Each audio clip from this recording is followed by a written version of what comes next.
Hi friends, welcome to Meena Samayal.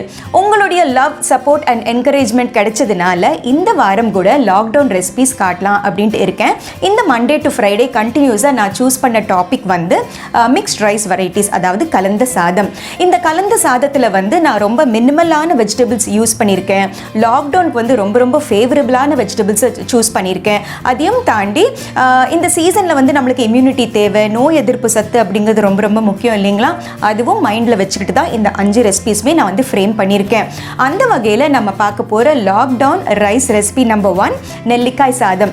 நெல்லிக்காயை பற்றி நான் புதுசாக சொல்லணும் அப்படிங்கிற அவசியம் இல்லை. இம்யூனிட்டி அப்படிங்கிற வார்த்தை கேட்ட உடனே எல்லாருக்குமே மனசில் வர்றது வந்து நெல்லிக்காய் அப்படிங்கிறது தான். ஸோ வாங்க ஹெல்த்தியான நெல்லிக்காய் சாதம் எப்படி செய்கிறது அப்படிங்கிறத பார்ப்போம். ஸோ நெல்லிக்காய் சாதம் செய்ய தேவையான பொருட்கள்: வேக வைத்த சாதம் 1 கப், 5 நெல்லிக்காய் நல்ல பெருசாக இருக்குது அதனால் 5 எடுத்திருக்கேன். அதுக்கப்புறமா 3 பச்சை மிளகா, 1 டேபிள் ஸ்பூன் அளவுக்கு வேர்க்கடலை, ஒரு 1 இன்ச் ஆஃப் இஞ்சி, அதுக்கப்புறமா தாளிக்க வந்து 1 டீஸ்பூன் கடுகு, 1 டீஸ்பூன் கடலைப்பருப்பு, 1 டீஸ்பூன் உளுத்தம் பருப்பு, 1 காஞ்ச மிளகா, தேவையான அளவு கருவேப்பிலை, தேவையான அளவு உப்பு அண்ட் எண்ணெய், அவ்வளோதான்.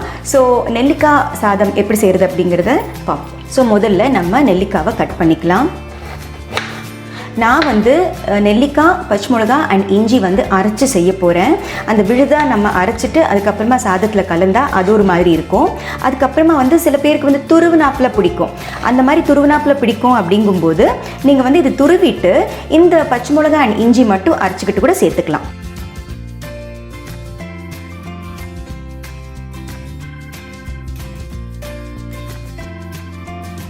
ஸோ பெரிய சங்க்ஸாக இருக்கிறது வந்து கொஞ்சம் நம்ம சின்ன பிட்ஸாக கட் பண்ணிக்கலாம்.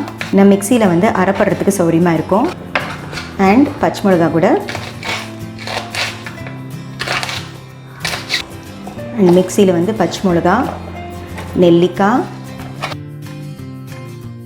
ஸோ இப்போ மிக்சி ஜாரில் வந்து நெல்லிக்காய், பச்சை மிளகா அண்ட் இஞ்சியும் சேர்த்துக்கிறேன். இது வந்து தண்ணி விடாமல் நம்ம அரைச்சிட்டு வந்துடலாம். ஸோ இப்போ நெல்லிக்காய், இஞ்சி அண்ட் பச்சை மிளகா நம்ம அரைச்சிட்டு வந்தாச்சு. இப்போ நெல்லிக்காய் சாதம் எப்படி செய்கிறது அப்படிங்கிறத பார்ப்போம். முதல்ல ஒரு பேனை ஹீட் பண்ணிக்கலாம்.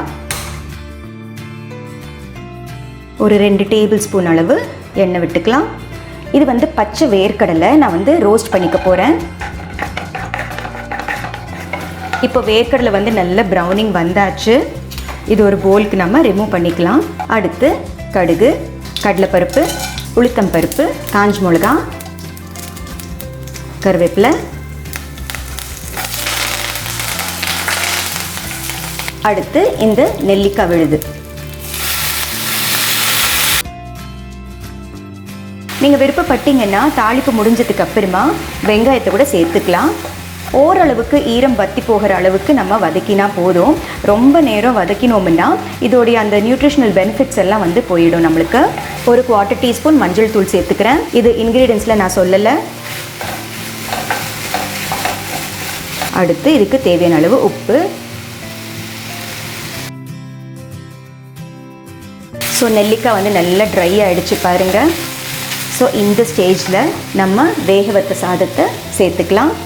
அண்ட் சாதம் வந்து ரொம்ப மேஷியாக நம்ம குறைவாக வந்து சமைக்காமல் நல்லா இந்த கலந்த சாதத்துக்கெல்லாம் கொஞ்சம் ஓரளவுக்கு வந்து பருக்காக நம்ம உதிரியாக நம்ம சமைச்சிக்குவோம் பார்த்தீங்களா? தட் இஸ் 1:2 ரேஷியோவில் வந்து நம்ம வேக வச்சு எடுத்து வச்சுக்கிட்டாச்சு.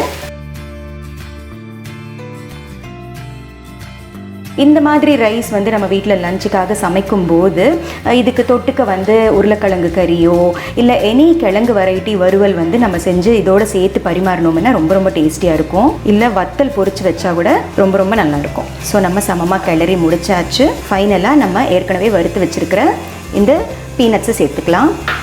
நான் பீனட்ஸ் வந்து பர்பஸாக நான் வந்து ஸ்கின்னை ரிமூவ் பண்ணாமல் முழுசாக அப்படியே சேர்த்துருக்கேன். இப்போ பார்க்கும்போது எவ்வளோ அழகாக இருக்குது பாருங்கள். நம்ம அதை ஷெல் பண்ணிவிட்டு அதுக்கப்புறமா சேர்த்தோம்னா அந்த அளவுக்கு பார்க்க அப்பீலிங்காக இருக்காது. இந்த சாதம் வந்து நம்ம எலுமிச்சை சாதம், மாங்காய் சாதம் அந்த மாதிரி தான் இருக்கும். டேஸ்ட் பண்ணும்போது நீங்கள் டேஸ்ட் பண்ணிவிட்டு தேவைப்பட்டால் எலுமிச்சை சாறு சேர்த்துக்கோங்க, இல்லைன்னா இப்படியே வந்து நல்லாயிருக்கும். ஸோ அவ்வளோதான், நான் ஸ்டவ் சுவிட்ச் ஆஃப் பண்ணிடுறேன். ஸோ our நெல்லிக்காய் சாதம் இஸ் ரெடி.